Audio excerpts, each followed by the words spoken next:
Sementara itu, saudara, setelah 28 nelayan asal Aceh dibebaskan oleh otoritas negara Thailand karena melewati perbatasan sepekan lalu, kini sebanyak 19 nelayan asal Aceh Timur kembali ditangkap.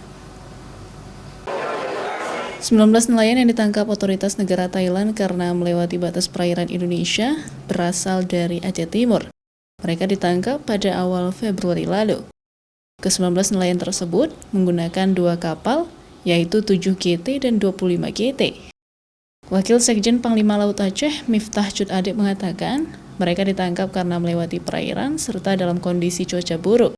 Saat ini, pemerintah Aceh dan kementerian terkait sedang menjalin komunikasi, membahas nasib ke-19 nelayan yang ditangkap tersebut.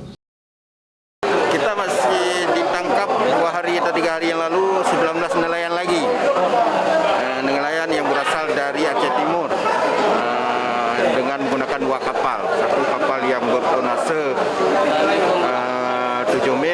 7 Goston, yang satu lagi bertonase 25 GT. Yang 25 GT itu diawaki oleh 14 orang dan yang 7 GT itu diawaki oleh 5 orang nelayan kita. Menanggapi seringnya terjadi kasus serupa oleh nelayan Aceh, Wakil Sekjen Panglima Laut mengaku ada sebagian kasus yang memang memiliki unsur kesengajaan mencari ikan melewati batas negara.